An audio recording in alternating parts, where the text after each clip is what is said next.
آپ ایک سر کاٹیں تو دوسرا پیدا ہو جاتا ہے۔ ناظرین، مشرق وسطیٰ اس وقت تاریخ کے شاید سب سے خطرناک موڑ پر کھڑا ہے۔ ایک طرف امریکہ اور اسرائیل ہیں اور دوسری طرف ایران ہے۔ جیسا کہ آپ بخوبی جانتے ہیں کہ حال ہی میں ہونے والی فضائی حملوں نے پورے خطے کو ہلا کر رکھ دیا ہے۔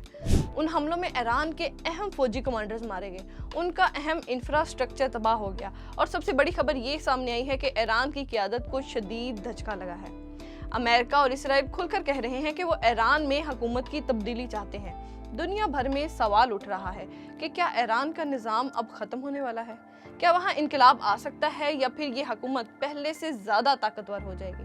لیکن حیران کن بات یہاں یہ ہے کہ اتنے بڑے حملوں، پابندیوں اور عالمی دباؤ کے باوجود ایران کی حکومت اب بھی قائم ہے۔ ماہرین کہتے ہیں کہ ایران کا نظام عام امرانہ حکومتوں جیسا نہیں ہے۔ یہ ایک ایسا ڈھانچہ ہے جسے بعض تجزیہ کار ہائیڈرا جیسا نظام کہتے ہیں۔ اب یہاں ہائیڈرا جیسا نظام ہے کیا؟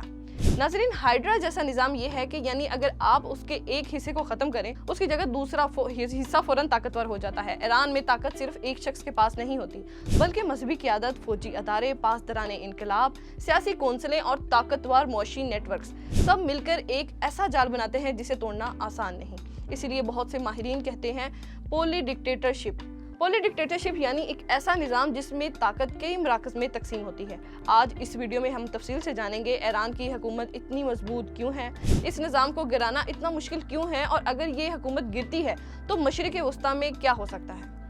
ناظرین، سب سے پہلے اگر ایران کا منفرد سیاسی نظام کی بات کریں تو 1969 میں ایران میں انقلاب آیا جس نے بادشاہت ختم کر دی۔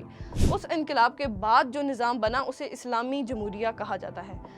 یہ ایک عجیب سیاسی ماڈل ہے جس میں مذہبی قیادت، جمہوری انتخابات اور فوجی طاقت تینوں ایک ساتھ موجود ہیں۔ اس نظام کے سب سے طاقتور شخص کو سپریم لیڈر کہا جاتا ہے۔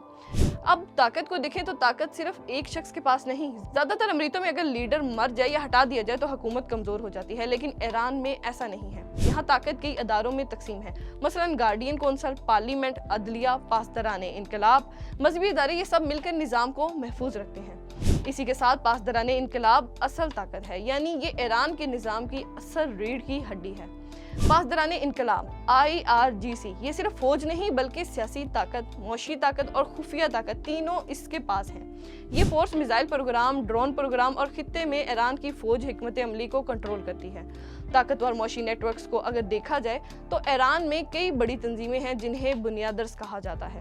یہ خیراتی ادارے کہلاتے ہیں، لیکن حقیقت میں یہ بڑی معاشی طاقت بن چکے ہیں۔ ان کے پاس ہزاروں کمپنیاں ہیں۔ یہ نوکریاں، کاروبار اور ٹھیکے ان لوگوں کو دیتے ہیں جو حکومت کے وفادار ہوں۔ سب سے بڑا پوائنٹ کہ اپوزیشن کیوں کمزور ہے، ناظرین، وہ اس لیے کہ ایران کی اپوزیشن کئی حصوں میں بٹی ہوئی ہے، مثلاً اصلاح پسند، بادشاہت کے حامی، جلا وطنی میں سیاسی تحریکیں، نسلی گروہ، ان کے درمیان کوئی مشترکہ قیادت نہیں ہے۔ اسی وجہ سے بڑے احتجاج بھی حکومت کو گرانے میں کامیاب نہیں ہو سکے۔ نوجوان نسل کی ناراضگی کو اگر دیکھیں تو ان کی ناراضگی اپنی جگہ ٹھیک ہے۔ آج ایران میں نوجوان نسل حکومت سے سخت ناراض ہے کہ حکومت بدعنوان ہے، معیشت کمزور ہے اور آزادی کم ہے۔ اسی وجہ سے گزشتہ برسوں میں بڑے احتجاج دیکھنے میں آئے ہیں۔ اب اصل سوال جو اس موضوع کی اصل بنیاد تھا کہ کیا ایران کی حکومت ختم ہو سکتی ہے؟ ماہرین کے مطابق کوئی بھی حکومت ہمیشہ قائم نہیں رہتی، لیکن کسی حکومت کے گرنے کے لیے 3 چیزیں ضروری ہوتی ہیں۔ نمبر 1 عوامی تحریک، نمبر 2 حکمران اشرفیہ میں اختلافات، اور نمبر 3 سیکیورٹی فورسز کی بغاوت۔ ایران میں اب تک صرف پہلی چیز دیکھی گئی ہے۔ تو ناظرین، اب آپ سے سوال ہے، کیا ایران کا نظام واقعی ناقابل شکست ہے یا پھر آنے والے سالوں میں مشرق وسطیٰ ایک اور بڑے انقلاب کا گواہ بن سکتا ہے؟ آپ کیا سوچتے ہیں، کیا ایران کی حکومت مضبوط ہے یا اس کا خاتمہ قریب ہے؟ اپنی رائے کمنٹس میں ضرور بتائیں، ویڈیو کو لائک کریں، چینل کو سبسکرائب کریں اور بیل آئیکن دبانا مت بھولیے۔